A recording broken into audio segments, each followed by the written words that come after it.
जय भीम नमो बुद्धाय। जय भीम नमो बुद्धाय। मेरा नाम कृतिका गौतम है और आज मैं आप सबको बताऊंगी कि सिद्धार्थ से भगवान बुद्ध वो कैसे बने। एक बार की बहुत ही दुख भरी बात है। जब राजकुमार सिद्धार्थ 28 वर्ष के थे, कपिलवस्तु के साथियों और पड़ोसी राज्य के कपिलियों के बीच के माध्यम रोहिणी के पानी को लेकर अनेक बार युद्ध होता रहता था और अनेक बार कई लोग घायल और मृत हो जाते थे।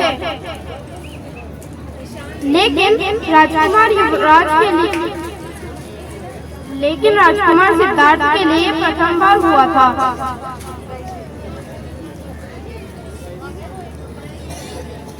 ये झगड़े को देखकर सिद्धार्थ के मन में विचार था कि ये जो युद्ध रोहिणी नदी के पानी को बंटवारे के लेकर हो रहा है, ये सही नहीं है। पानी कुदरत की नेक देन है, इस पर झगड़ा होना सही नहीं है। युवराज ने अपना विचार रखा कि अगर दोनों राज्य के समझदार लोग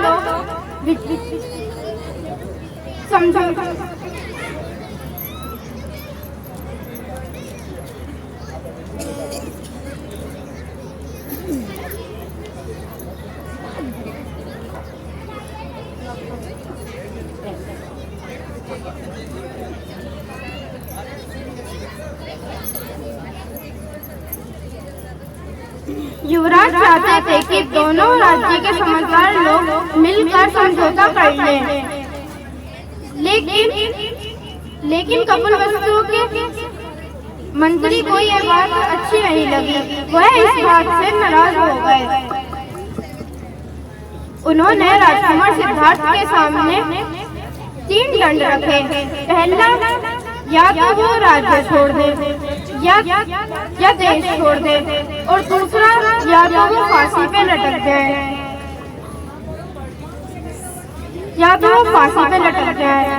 और तीसरा, या तो वो सामाजिक कार्यों में खेत को जब्त दे अपने परिवार के साथ। फिर सिद्धार्थ ने बोला कि अगर दंडरारे में हूँ तो मेरे परिवार को सजा नहीं मिलनी चाहिए। अगर आप मुझे सजा दें तो मैं उसे खुशी खुशी स्वीकार कर लूंगा, लेकिन आप मेरे परिवार को दंड ना दीजिए, उनका इसमें कोई कसूर नहीं है। तो वो अपना राज्य छोड़कर चले जाते। धन्यवाद। जय भीम। जय सर।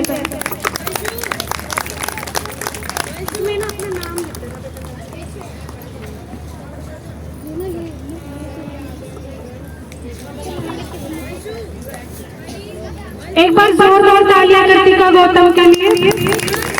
इसके बाद वैभव सागर, ये आपको संत कबीर के बारे में बताएंगे। जोरदार तालियां वैभव सागर के लिए।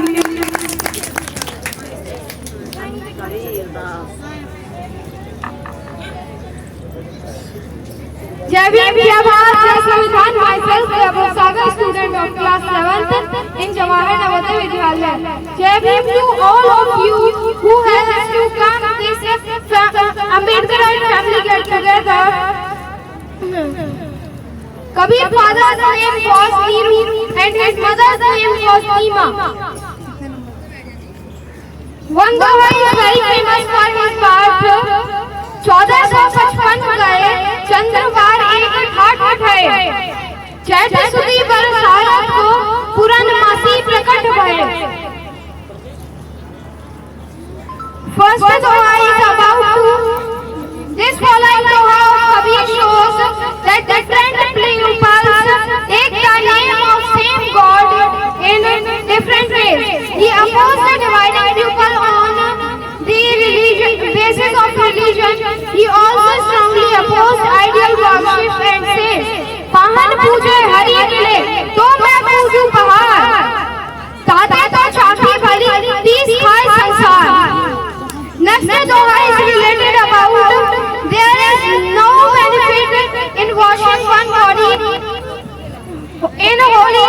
For this one has to clean the filth of the mind, like a fish always remains in water, but even after washing, so much its foul smells does not go away. So he said, न्याय होए क्या गया जो मन मैला ना जाए, नींद सदा जल में रहे धोए बास न जाए. Today I am talking about mother of Gautam Buddha. Next doha is related about whatever has to be done, it should immediately, because when life ends, what will everyone be able to do? He said, कल करे सो आज करे सो अब, कल में पढ़ ले होएगी बहुरी करेगा कब. Next doha is related about if someone abuses or curses you, you should not damn it will automatically go back to the abuser and relate, because if you do not accept someone's abuse, he said, आवतगारी एक है उल्टट हुई अनेक, कह कभी नहीं उल्टी है वही एक ही एक. These are some of his famous dohas. Thank you for your time here.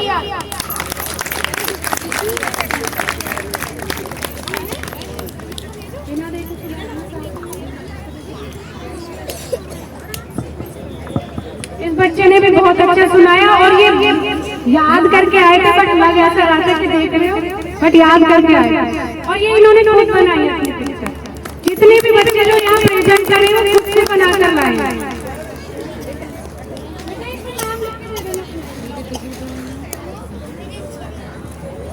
इसके बाद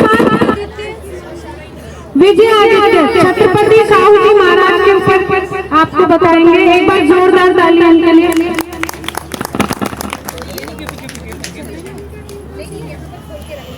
Myself Vijay Nitya, and today I am going to deliver a speech on Chhatrapati Shahu Ji Maharaj. Shahu Ji was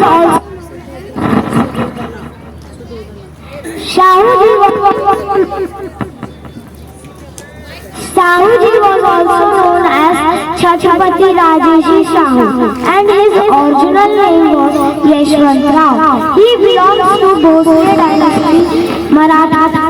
He was the first Maharaj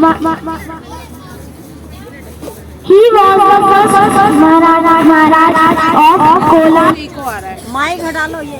ये ma'am mic हटा लो, eco हो रहा है.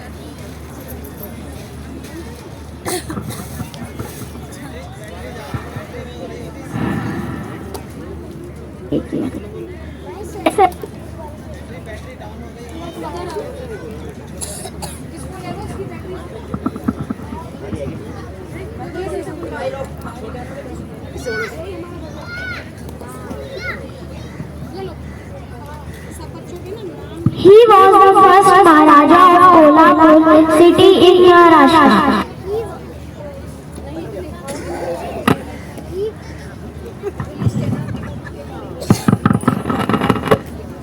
He was the first Maharaja of Kolhapur city in Maharashtra.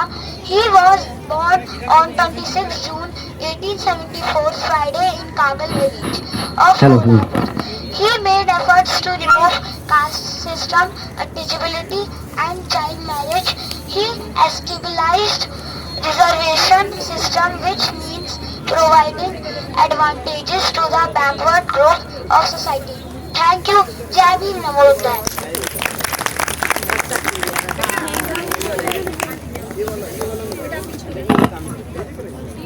इसके बाद नीरज कुमार. नीरज कुमार संत गोद के बाबा के ऊपर बोलेंगे. नीरज कुमार, जल्दी आओ बेटा. नीरज कुमार,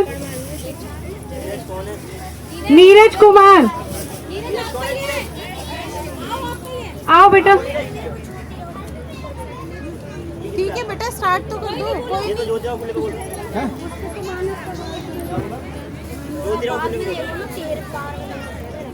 आपको ये कौन है? नीरज कुमार संत गोद. विदित को बुला दो. उसका हो जाएगा.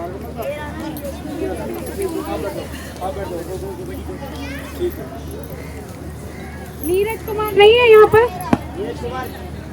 संत घाट के बाबा पे ना. ये रजनीश का लड़का था। अच्छा, नीरज कुमार शायद अभी यहाँ पर नहीं है, तो यशस्वी तरुण छत्रपति शिवाजी महाराज के ऊपर बोलेंगे। यशस्वी तरुण, आओ बेटा, जोरदार ताली छोटे से बच्चे के लिए। पहले अपनी पिक्चर दिखाओ।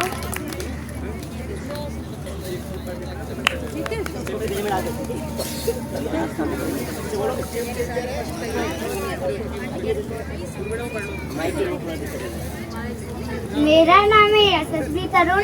मैं आपको छत्रपति शिवाजी महाराज के बारे में बताऊंगा। छत्रपति शिवाजी महाराज के पिता का नाम था साजी भोसले और उनकी माता का नाम था जीजाबाई।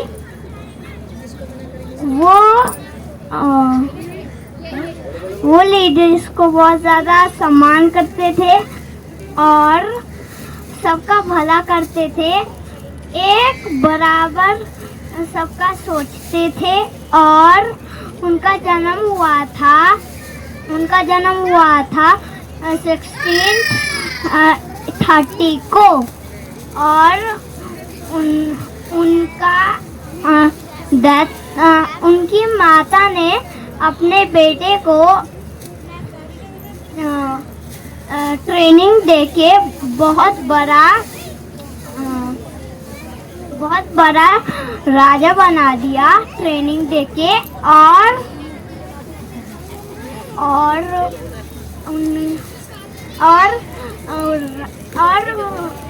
उनका डेथ हुआ था रायगढ़ किले में 1680 को। जय भीम, जय भीम।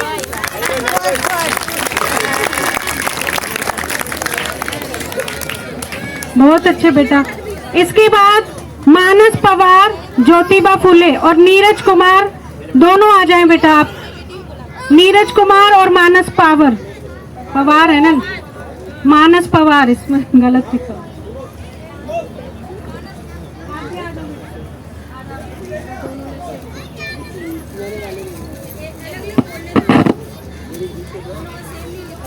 एक बार ये बोल देंगे फिर।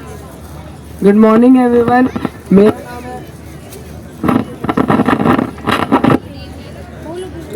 मानस और आज मैं आपको ज्योतिबा फुले के बारे में बताने जा रहा हूँ।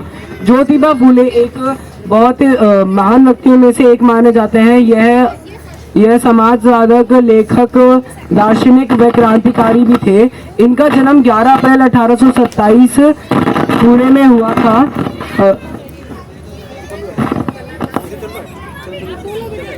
1827 पुणे में हुआ था। इनकी माता का नाम छीवणाबाई था और इनके पिता का नाम गोविंदराव था। जब फुले 1 वर्ष के थे तब उनकी माता का देहांत हो गया था। आप कंटिन्यू। जब फुले 1 वर्ष के थे तब उनकी माता का देहांत हो गया था। उसके बाद उनका पालन पोषण एक दाई ने किया था। फिर 1840 ईस्वी में उनकी शादी सावित्रीबाई फुले से हुई थी। उन दोनों ने मिलकर अपना पूरा जीवन स्त्री शिक्षा और दलितों को शिक्षा का अधिकार दिलाने में लगा दिया था। 1873 में उन्होंने सत्य समाज शोधक का स्थापना की थी। उनकी समाज सेवा को देख के 1888 में मुंबई की बड़ी सभा में उनको महात्मा की उपाधि दी थी। फिर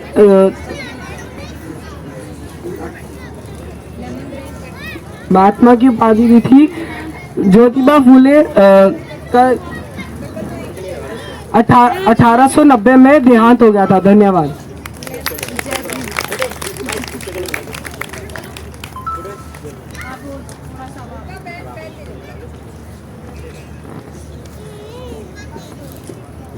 आप सभी को मेरा जय भीम नमो बुद्धाय। मेरा नाम नीरज कुमार सिंह है। आज मैं आपको राष्ट्रपिता ज्योतिबा राव फूले के बारे में कुछ बताना। राष्ट्रपिता फूले का जन्म 11 अप्रैल 1827 में पुणे में हुआ। वे माली समाज से, उनके पिताजी का नाम गोविंदराव और उनकी माता जी का नाम छीवणाबाई था। वे माली समाज से होने के कारण और फूलों का काम करने के कारण उन्हें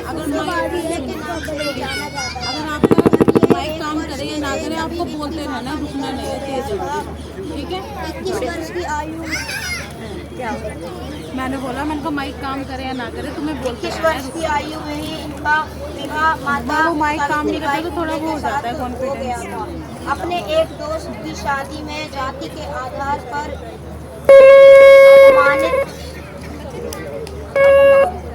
ब्राह्मणों के द्वारा अपमानित कर बाहर निकाल दिया गया। उसके बाद ज्योतिराव फूले को एहसास हुआ कि जब वह एक अमीर और पढ़े लिखे के साथ ऐसा भेदभाव कर रहे हैं तो ये ब्राह्मण लोग गरीब और अनपढ़ लोगों के साथ क्या करते होंगे। अपने अपमान की रक्षा के बाद उन्होंने अपने मूल निवासी समाज के महिलाओं मेरा तो एक ही है वो यार। बच्चों के लिए को पढ़ाने का काम करने का निर्णय लिया। ज्योतिराव फूले अपनी जीवन साथी माता सावित्रीबाई फूले के साथ मिलकर 1848 और 1851 में उन लोगों के लिए स्कूल खोले जिन लोगों को कभी पढ़ना तो दूर स्कूल की तरफ देखना भी था। तभी उन्होंने कहा था कि विद्या बिना मति गई, मति बिना नीति गई, नीति बिना गति गई, गति बिना वित्त गया, वित्त बिना सूत्र बने। इतने अनर्थ एक अविद्या के कारण हुए। इसलिए फूले जी हमें शिक्षा प्राप्त करने अत्यधिक जोर देते हैं। हमें हमारे आदर्श महापुरुष मूल निवासी ज्योतिराव फूले जी का 63 वर्ष की आयु में 28 नवंबर 1890 को निर्माण हो गया। लेकिन उनके विचार आज भी और आगे भी अमर रहेंगे। आप आशा करता हूँ आपने मेरी बातों को ध्यान से सुना होगा। जय भीम, जय संविधान, जय। इसके बाद ऋतिक, आ जाओ बेटा। ऋतिक गौतम गुरु नारायण के ऊपर बोलेंगे। बेटा आपको ना मतलब बीच में चुप नहीं रहना, अपना सुनाते जाना। माइक की थोड़ी सी प्रॉब्लम हो रही है और इसके बिल्कुल पास में आपको। जय भीम, नमोदाय। मेरा नाम ऋतिक गौतम है। आज मैं आपको नारायण गुरु के बारे में बताने जा रहा हूँ। नारायण गुरु का जन्म साउथ केरल के एक साधारण परिवार में 22 अगस्त 1856 में हुआ था। वो अपने समाज को बदलने के लिए बहुत सी भूमिकाएं निभाई। नारायण गुरु एक ऐसा मंदिर बनाना चाहते थे जहाँ किसी भी चीज का भेदभाव ना हो, ना धर्म का, ना जाति का, ना आदमी और औरत का।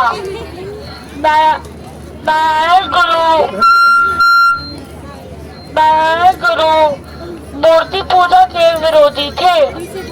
नारायण गुरु मूर्ति पूजा के विरोधी थे। वो एक ऐसा मंदिर बनाना चाहते थे जहाँ मूर्तियों की पूजा ना हो, सब एक समान हो। धन्यवाद। जय भीम, नमोदाय।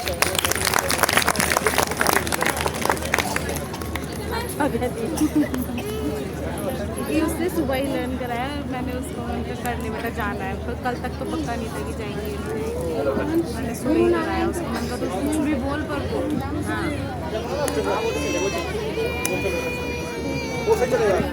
एकांश रामा स्वामी पेरीहार के ऊपर बोलेंगे। एकांश आ जाओ बेटा जल्दी से। एक बार जोरदार तालियां, बच्चों के लिए तालियां बजती रहनी चाहिए, बीच में रुकना नहीं है, ठीक है? तो दौड़ना आता है।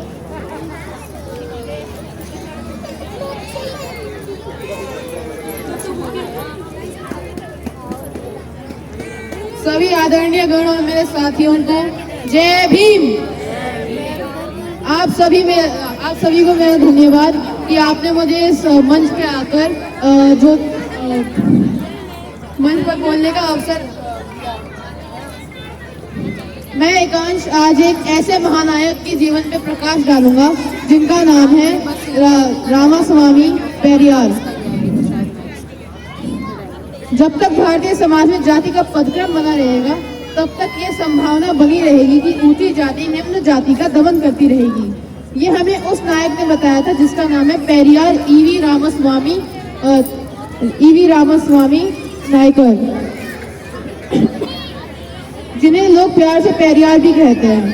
पेरियार जीवन भर धर्म के पाखंड को उजागर करते रहे और उसके खिलाफ लड़ते रहे। उनका जन्म 17 सितंबर 1979 में तमिलनाडु के इरोड में हुआ था।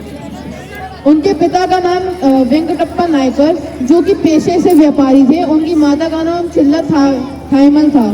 सन 1904 में पेरियार ने एक ब्राह्मण को जेल भिजवाया था, जिसकी वजह से उनके पिता ने उन्हें सबके सामने पीटा था और उन्हें घर भी छोड़ना पड़ा था और वे काशी चले गए। काशी में वे एक निःशुल्क भोज में गए, परंतु उन्हें भोजन नहीं करने दिया क्योंकि वह भोजन सिर्फ ब्राह्मणों के लिए था। इस घटना ने उनके ऊपर बहुत प्रभाव डाला और उन्होंने हिंदुत्व का विरोध करने की ठान ली। वे नास्तिक बन गए। 1919 में उन्होंने कांग्रेस की सदस्यता ली और कुछ ही समय में एक प्रमुख नेता बन गए। 1923 में वैकाम के मंदिरों में प्रवेश के लिए आत्मसम्मान आंदोलन चलाया। उसमें सभी ने उनका साथ दिया और सभी उनके साथ जेल भी जाना पड़ा। उन्हें वैकाम वीर की उपाधि भी मिली।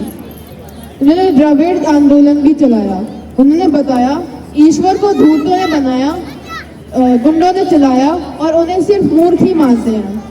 पेरियार की मृत्यु 24 दिसंबर 1938 में 1983 में 94 वर्ष की उम्र में हुई। पेरियार जीवन भर सामाजिक बुराइयों से लड़ते रहे। पेरियार इतने समय के बाद आज भी प्रासंगिक हैं। उनसे हमें आज भी यह सीखने की जरूरत है कि धर्म की कुरीतियों को तार्किक रूप से कैसे काटें। जय भीम, जय भारत, जय संविधान। धन्यवाद। अब आपके सामने अर्नब सिंह बिरसा मुंडा पर सुनाएंगे। अर्नब सिंह।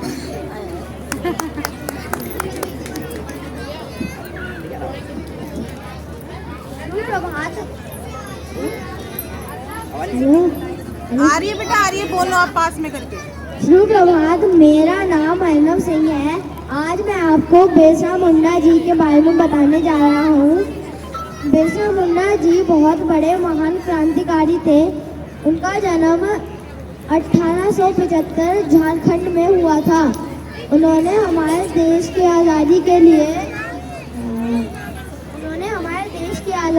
लिए बहुत विद्रोह किया था। उनके विद्रोह को मुंडा विद्रोह के नाम से जाना जाता है।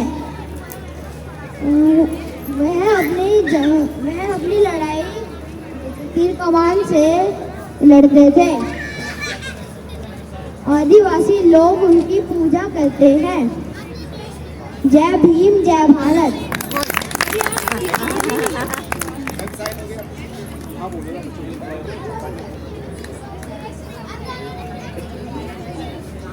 आप सिद्धार्थ सागर शहीद भगत सिंह के ऊपर आपको सुनाएंगे।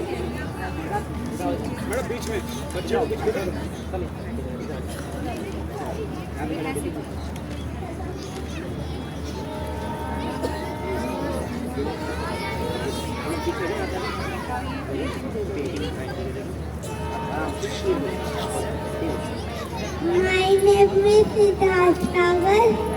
My class is third। आज मैं आपको बताने जा रहा हूँ शहीद भगत सिंह की कुछ लाइन। शहीद भगत सिंह भारत के एक महान स्वतंत्रता सेनानी थे, जिन्होंने भारत की स्वतंत्रता के लिए अपना पूरा जीवन समर्पित कर दिया था। उनका जन्म भारत के पंजाब प्रांत के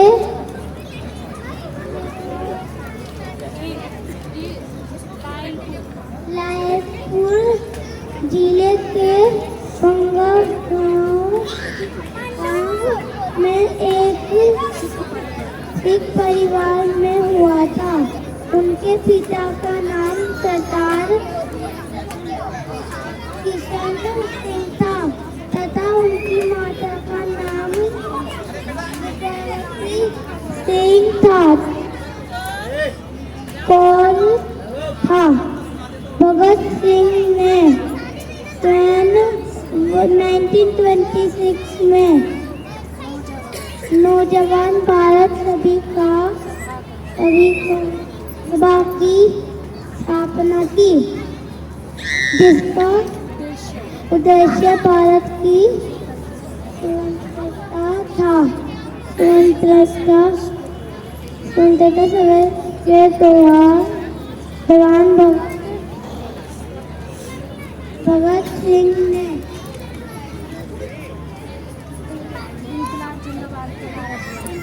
जिंदाबाद का नारा दिया। जय भीम।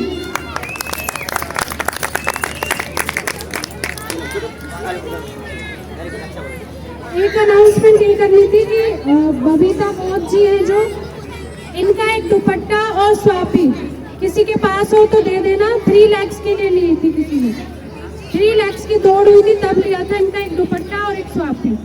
जिसके भी पास हो वो इन्हें दे दे। ये मोबाइल है किसी का, और ये किसी का मोबाइल है, ढूंढ तो रहते वो। देख लो ये किसका मोबाइल। पासवर्ड बताना पड़ेगा। पासवर्ड क्या है? हाथ खड़ा करते पासवर्ड जो लास्ट में 2 बचे थे ना, उनमें से एक का है। बेल पासवर्ड बताओ। रिंग करो, रिंग नंबर रिंग करवा लो से। जो लास्ट में 2 बचे थे। इसके बाद गुरुवार डॉक्टर बाबा साहब के ऊपर, डॉक्टर भीमराव अम्बेडकर जी के ऊपर आपको बताएंगे। सभी को मेरा जय भीम। मेरा नाम भुवनेश गारूवाल है।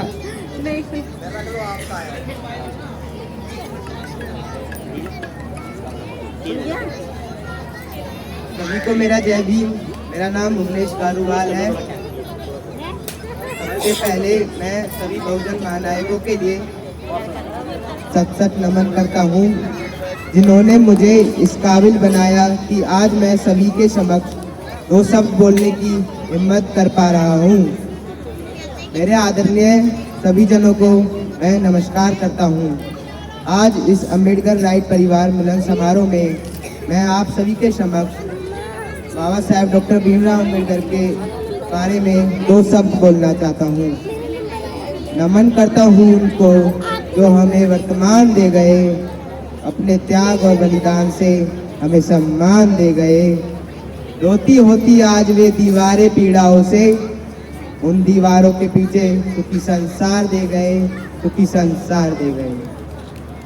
बाबा साहेब डॉक्टर भीमराव अम्बेडकर का जन्म 14 अप्रैल 1891 में मध्य प्रदेश के महू गांव में हुआ।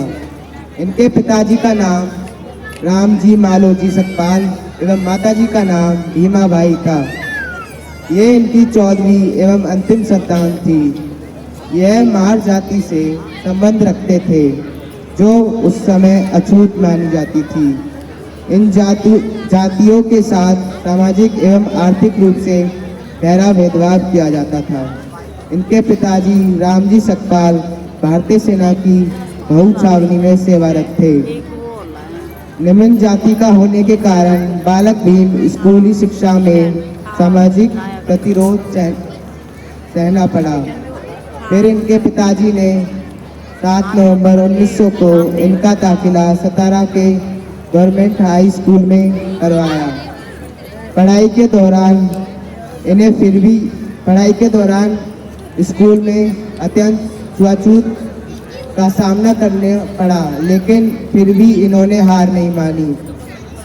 बाबा साहेब डॉक्टर भीमराव अम्बेडकर ने 1907 में मैट्रिक की परीक्षा पास की और अगले वर्ष उन्होंने एल्फिंस्टन कॉलेज में दाखिला करवा लिया।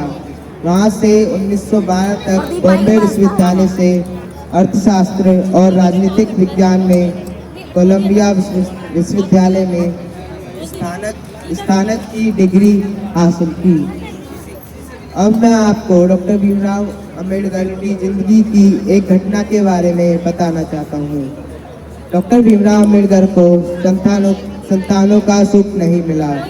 जब वे अमेरिका में अध्ययनरत थे, उनके एक पुत्र गंगाधर की मृत्यु तब हुई थी। इसके बाद यशवंत का जन्म हुआ। तत्पश्चात रमेश, इंदु और फिर राजरतन ने जन्म लिया, लेकिन उनकी ये तीनों संतानें काल के गले में समाती गई। इस पर वे अति दुख और व्यथित हो उठे।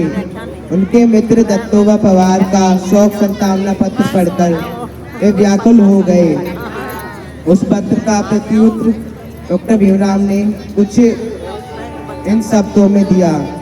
पुत्र, निधन से हम दोनों को जो आघात पहुंचा है उसे अति शीघ्र भूल पाना संभव नहीं है। अभी तक 3 पुत्र और 1 पुत्री को शमशान पहुंचाने का काम इन हाथों ने किया है। जब भी ये यादें सताती हैं तो मन दुख से विचलित हो उठता है। उनके भविष्य के बारे में हमने जो सोचा था वह धाराशायी हो गया। हमारे जीवन पर दुख के बादल मंडरा रहे हैं। पुत्रों के निधन से हमारा जीवन ऐसे निस्वार्थ हो गया है जैसे भोजन बिना नमक के हो जाता है। बाइबल में कहा है, तुम धरती का नमक हो। नमक का स्वाद ही गया तो उसे खारा कैसे बनाया जा सकता है। मेरे शून्यवत जीवन में इस वचन की सत्यता की सार्थकता सिद्ध होती है। मेरी अंतिम पुत्र असामान्य था। उसके जैसा पुत्र मैंने शायद ही देखा हो। उसके जाने से जीवन कांटों भरे बगीचे के समान हो गया है। दुखी पीड़ित अवस्था के कारण कुछ लिखा नहीं जा रहा है। दुख से व्यतीत तुम्हारे मित्र को तुम्हें नमस्कार। धन्यवाद। जय भीम, जय भारत।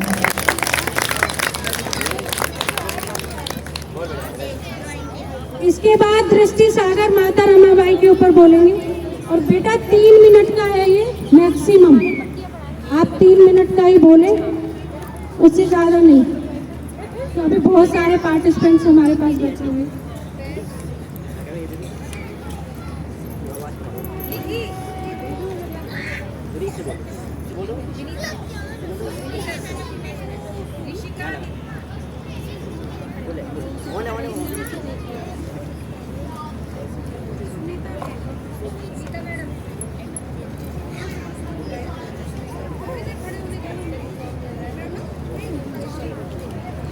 जय भीम, जय भारत, जय संविधान।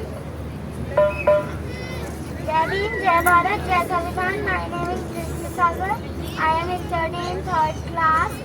My school name is Naveed Happy Public Senior Secondary School. Good afternoon, all of you. I will tell you about Mata Ramabai Ambedkar. Ramabai का जन्म 7 फरवरी 1898 में एक गरीब परिवार में मध्य प्रदेश के वनरस्त गांव में हुआ था। वो अपने पिता पिंकू मित्रे व माता रुक्मणी था। उनकी 3 बहनें व एक भाई शंकर था। रमा के बचपन में ही उनकी माता का बीमारी से निधन हुआ था।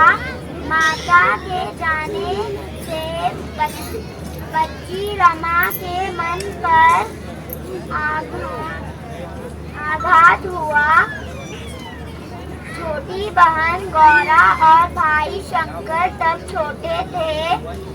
कुछ दिन बाद उनके पिता भिक्खू का भी निधन हो गया। आगे चाचा और गोविंदपुरकर मामा इन सब बच्चों को लेकर मुंबई चले गए और वहाँ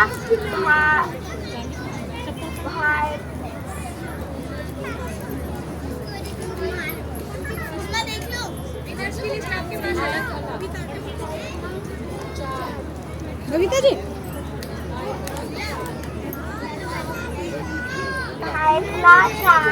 में रहने लगे। रमाबाई का विवाह भीमराव अंबेडकर से अप्रैल 1906 में हुआ। उनके 4 बेटे व 1 बेटी हुई, जिनका नाम यशवंत, गंगाधर, रमेश, इंदु और राजरतन थे। धन के अभाव में उनके 4 बच्चों की मृत्यु हो गई। इन सब में से बस यशवंत ही जी सके। जब बाबा साहब विदेश में पढ़ रहे थे तब माता रमाबाई उपले बेचा करती थी और जो उपलों से धन आता था वो बाबा साहेब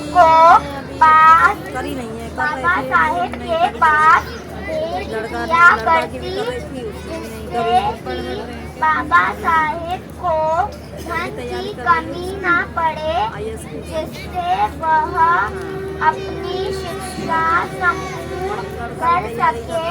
उनका परिनिर्वाण मुंबई के दादर में 27 मई 1935 को हुआ था। उनके त्याग, संघर्ष और बलिदान के हम सदैव ऋणी रहेंगे। जय रमाबाई, जय भीम, जय भारत, जय संविधान।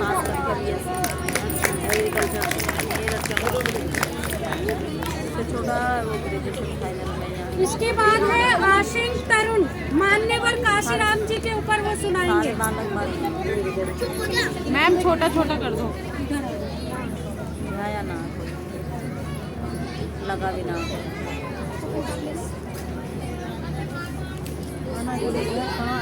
मैं आंशिक तरुण आज आपको एक ऐसे महान व्यक्ति के बारे में बताऊंगा जिन्होंने अपना डीएडीओ की नौकरी छोड़ दी और अपना पूरा जीवन समाज की भलाई में लगा दिया। मैं बात कर रहा हूँ मान्यवर काशीराम जी के बारे में, जिनका जन्म 15 मार्च 1934 में हुआ था, जिनके पिता का नाम मान्यवर हरि सिंह था, उनके माता का नाम माननीय विशल कौर था। जब ये डीआरडीओ में नौकरी कर रहे थे तो इन्होंने पाया कि वहाँ की जातिवादी मैनेजमेंट ना ही अमेरिका जयंती में छुट्टी दे रही है और ना ही कर्मचारियों से सही से व्यवहार कर रही है। इसी बीच उनके कुछ साथियों ने इन्हें एक किताब दी जिसका नाम था एनिहिलेशन ऑफ कास्ट, जिसको पढ़ने के बाद इनके जीवन में एक महत्वपूर्ण बदलाव आया। इन्होंने अपना पूरा जीवन सामाजिक और राजनीतिक व्यवस्था परिवर्तन में बिता डाला। इन्होंने उनके साथियों ने मिलकर एक संस्था का भी निर्माण किया। इसका निर्माण किया गया था 6 दिसंबर 1978 को और इसका नाम था बांसी। इसके ठीक 3 साल बाद इनके साथियों और इन्होंने मिलकर एक और संस्था का निर्माण किया जिसका नाम था DS4। इसके ठीक 3 साल बाद इन्होंने और इनके साथियों ने मिलकर एक पॉलिटिकल पार्टी का निर्माण किया था। उस पॉलिटिकल पार्टी का नाम था PSP। इनका मानना था कि सत्ता हर तरीके की बदलाव की चाबी है। इन्होंने समाज को सावधान करने के लिए किताबें लिखी थी जिसका नाम था चमचा युग। इनका परिनिर्वाण हुआ था 9 अक्टूबर 2006 में। धन्यवाद। जय भीम, जय भारत, जय संविधान।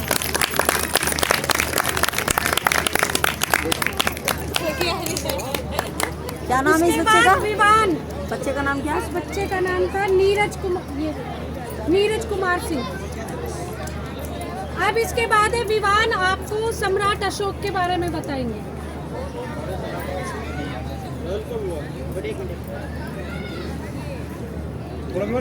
बीच में जोर जोर से जोर से जैसे मम्मी से बोलते हो।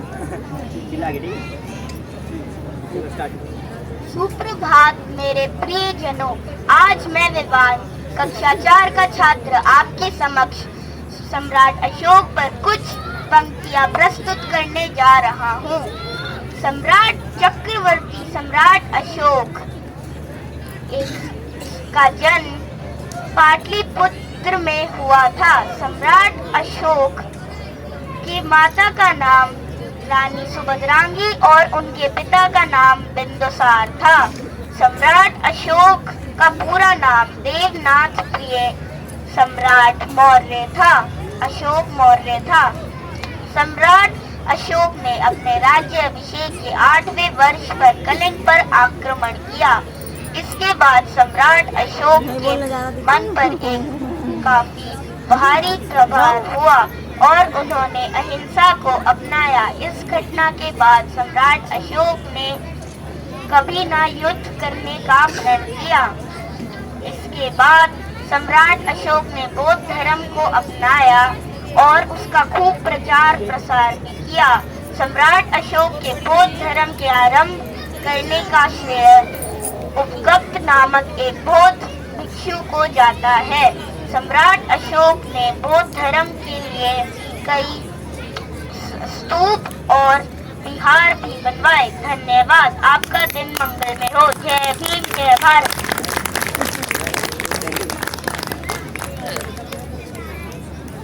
इसके बाद विशेष चंद्र वीर उधम सिंह के ऊपर बोलेंगे। विशेष चंद्र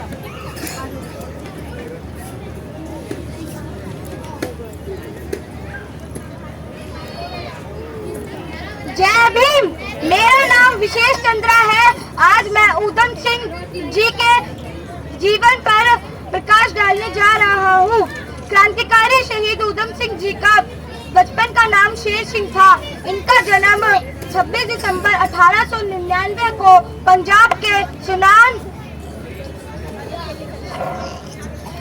संगरूर जिले के सुनाम क्षेत्र में हुआ था। इनकी माता का नाम नारायण कौर और पिता का नाम तेहार सिंह था।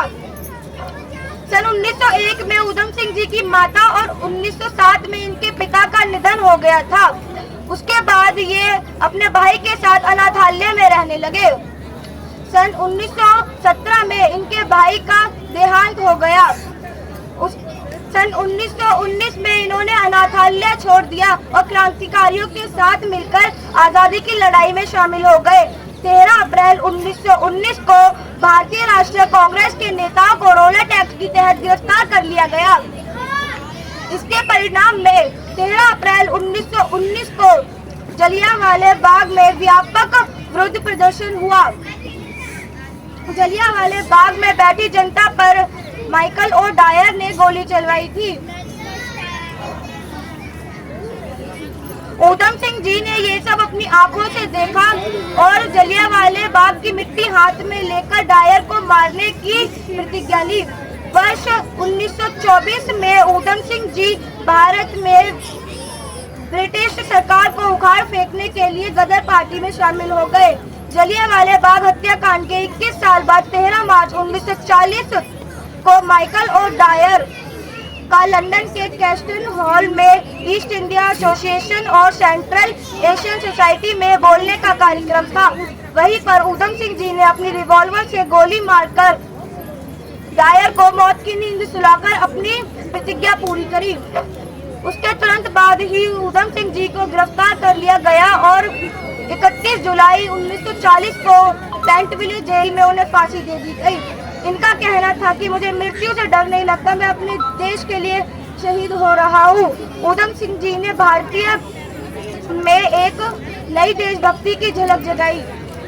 भारत और भारतवासी शहीद उधम सिंह जी के सदा ऋणी रहेंगे।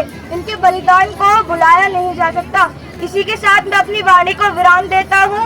जय हिंद, जय भीम, जय भारत, जय संविधान। इसके बाद है पीहल सागर। बेटा थोड़ा थोड़ा कि सबको पता चल जाए, क्योंकि टाइम थोड़ा सा ज़्यादा हो रहा है, इसलिए पीहल सागर वीरांगना उदा देवी के बारे में सुना। उदा देवी अब तो छुट्टी हो गई। ये उधम सिंह की वो काफी चमार उसमें मेरी बेटी ने। जय भीम सभी को। मेरा नाम पीहल सागर है। मेरा टॉपिक है वीरांगना उदा देवी। वीरांगना उदा देवी एन अनसंग हीरो। भारतीय इतिहास में लिखी लड़ाइयों में रानी लक्ष्मीबाई, रानी चेन्नम्मा एवं बेगम हजरत महल आदि पर तो अनेकों लेख लिखे गए हैं, परंतु ऐसी ही अनेकों बहुजन वीरांगनाओं पर इतिहास कौन है? मैं बात कर रही हूँ वीरांगना उदा देवी की। इनका जन्म शामों के लिए मशहूर अवध के उजरियों में हुआ था। यह शेड्यूल कास्ट वर्ण की पासी जाति में आती है। कम उम्र में इनकी शादी मक्का पासी से हुई, जो कि 1857 की क्रांति में अंग्रेजों से लड़ते हुए शहीद हो गए। हमने पूरा झेला यह खबर जैसे ही उदा देवी तक पहुंची, वह घायल शेरनी की तरह अंग्रेजों से बदला लेने के लिए दहाड़ने लगी। नवंबर 1857 की सर्दी में अवध के क्रांतिकारी अंग्रेजों से लोहा लेने के लिए सिकंदराबाद में डटे हुए थे। इन लड़ाकों के बीच वीरांगना उदा देवी पुरुष पोशाक पहने शामिल थी और हथियारों से लैस थी। अंग्रेजी फौज सिकंदराबाद में प्रवेश करती इससे पहले ही उदा देवी पीपल के पेड़ पर चढ़ गई और पेड़ से ही गोलियां बरसानी शुरू कर दिया और दिलेरी दिखाते हुए 30 से ज्यादा अंग्रेजों की मौत के घाट उतार दिया, जिससे अंग्रेजी सेना दहशत में आ गई। जय उदा देवी, जय भीम, जय संविधान। ये बेटा, ए बाबू, ये अपना पेपर, ये स्पीच। निखिल कुमार सिंह, संविधान के मौलिक अधिकार। मैं भी तैयार अपने और वीरांगनाओं अपने काम अपने Jai Bhim, Namo Buddhaya. My name is Nikhil Kumar Singh. My father's name is Mr. Sunil Kumar. Today I am here to give you the information about fundamental rights. So first of all, first are fundamental rights. Fundamental rights are the basic human rights enshrined in the Constitution of India, which are guaranteed to all citizens. They are applied without discrimination on the basis of race, religion, gender, etc. Significantly, fundamental rights are enforceable by the courts subject to certain conditions. In our constitution, we have 6 fundamental rights. Right to freedom. In right to freedom, the important article is Article 21, which is right to life. It gives us the right of education under the Article 21A. The freedom right also includes many rights such as freedom of speech, freedom of expression, freedom of assembly without arms, freedom of association, freedom to practice any profession, freedom to reside in any part of the country. Cultural and educational rights. These rights protect the rights of religious, cultural and linguistic minorities by facilitating them to preserve their heritage and culture. Educational rights are for ensuring education for everyone without discrimination. Right to constitutional remedies under Article 13. The Constitutional guarantees remedies if citizens' fundamental rights are violated by government and the individual. When these rights are violated, the aggrieved party can approach the courts. Any citizen can even go directly to the Supreme Court, which can issue writs for enforcing fundamental rights.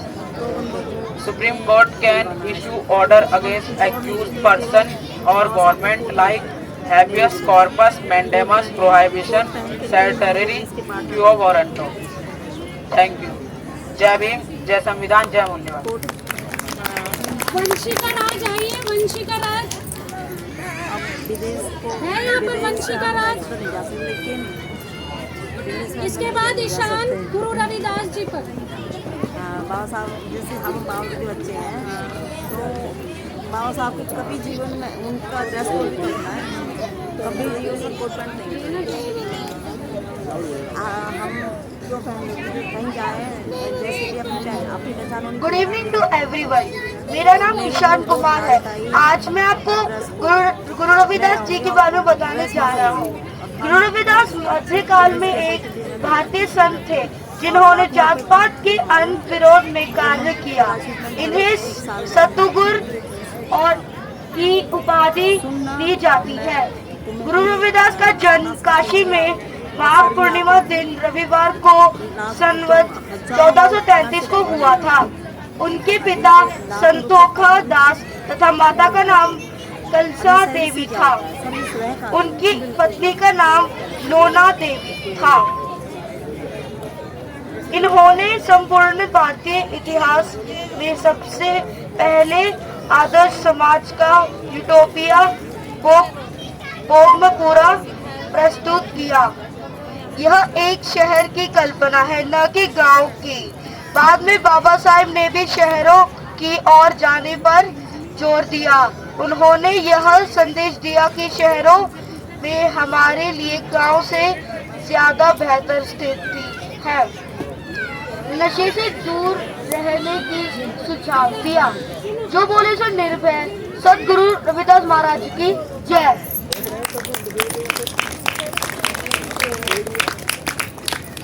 जब बच्चे बोले तो please आप लोग ध्यान से सुने, और ये बच्चे बेटे शोर नहीं मचाना, आपको भी सुना था। इसके बाद सोनाक्षी सावित्रीबाई फुले के ऊपर बोलेंगे।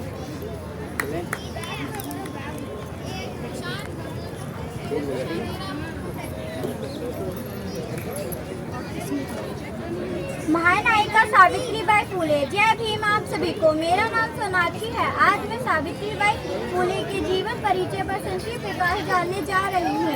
सावित्रीबाई फुले भारत की प्रथम महिला शिक्षिका, समाज सुधारिका एवं मराठी कवित्री थी। इनका जन्म 3 जनवरी 1821 में महाराष्ट्र राज्य के सतारा जिले में नाय गाँव में एक दलित परिवार में हुआ था। इनके पिता का नाम खंडोजी नेवेस और माता का नाम लक्ष्मीबाई था। मात्र 9 साल की उम्र में उनका विवाह 13 साल के ज्योतिबा फुले के साथ हो गया। ज्योतिबा फुले सावित्रीबाई के संरक्षण, गुरु और समर्थक थे। इन्होंने अपने क्रांतिकारी पति ज्योतिबा फुले के साथ मिलकर लड़कियों के लिए कई कदम उठाए। उन्होंने लड़कियों के लिए 18 स्कूल खोले। उन्होंने मजदूरों के लिए रात्रि में स्कूल खोला ताकि दिन भर काम पर जाने वाले मजदूर रात को पढ़ाई कर सके। 1897 में पुणे में पलाश नामक बीमारी फैली, लेकिन वह लोगों की सेवा करती रही। ऐसे में सावित्रीबाई फुले भी इसकी चपेट में आ गई और 10 मार्च 1897 में उनका पुणे में निधन हो गया। सावित्रीबाई फुले पूरे देश की महानायिका हैं। हर बिरादरी और धर्म के लोगों के लिए उन्होंने काम किया और इस तरह उनका पूरा जीवन समाज सेवा में निकल गया। दल के खिलाफ आवाज उठाई और समाज की कुरीतियों के खिलाफ आवाज उठाई। महिलाओं के हक के लिए लड़ी और महामारी आने पर भी लोगों की सेवा करते करते अंतिम सांस ली। हम महिलाएं सावित्रीबाई फुले जी की हमेशा ऋणी रहेंगे और उन्हें कोटि कोटि नमन करते हैं। इसके साथ मैं अपनी वाणी को विराम देती हूँ। जय भीम, जय भारत, जय संविधान। इसके बाद एली प्रजापति गौतमी के ऊपर बोलेंगे।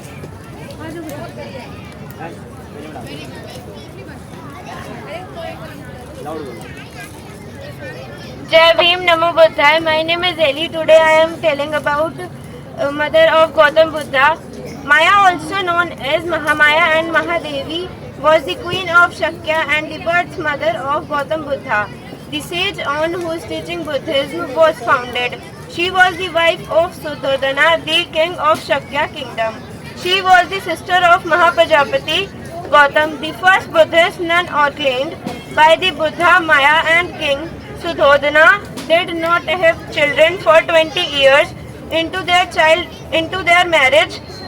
According to legend, one full moon night, sleeping in the place of her husband Suddhodana, according to Buddhist traditional, the Buddha to be was the residing as a bodhisattva in the Tusita heaven and decided to take the shape of a white elephant to be reborn on earth for the last time. Thank you. Jai Bhim, Namo Buddhaya.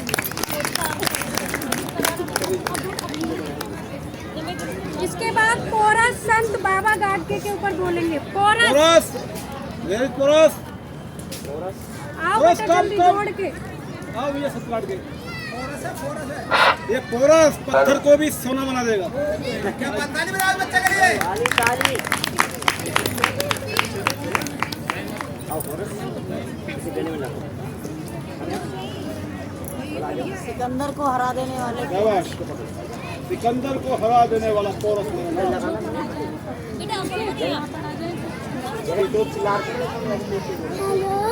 Hello aunty और uncle जी, आप सभी को मेरा जय भीम। मेरा नाम coarse है। मेरे पापा जी रजनीश कुमार हैं। मेरी मम्मी प्रीति सिंह है। आज मैं आपको एक महापुरुष के बारे में बताना चाहता हूँ।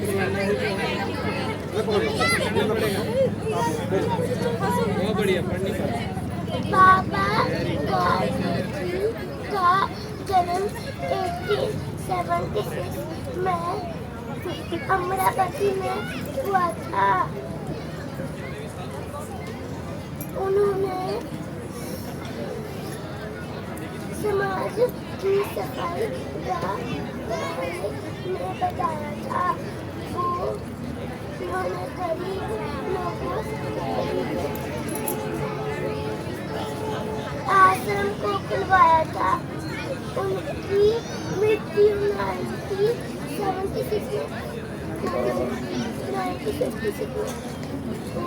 हुई थी।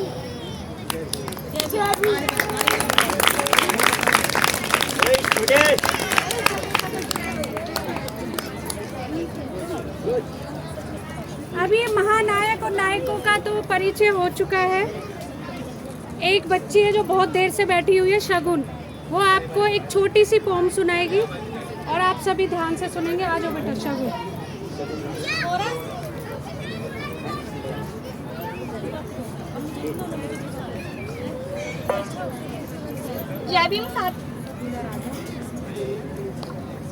जय भीम साथियों, मेरा नाम शगुन है और आज मैं आप सभी को एक कविता सुनाना चाहती हूँ।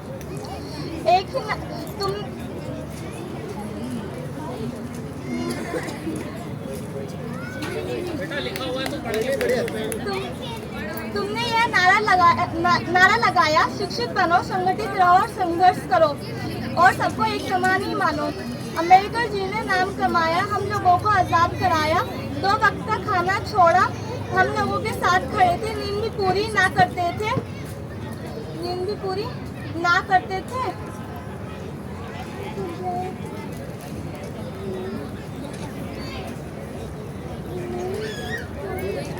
हम सबको नींद भी पूरी ना करते थे। संविधान का पाठ पढ़ते थे। एक ही नारा हम भी लगाते, शिक्षित बनो, संगठित रहो, संघर्ष करो। जय भीम, जय भारत। Thank you. इसके बाद प्राइज डिस्ट्रीब्यूशन वाली टीम आ जाए।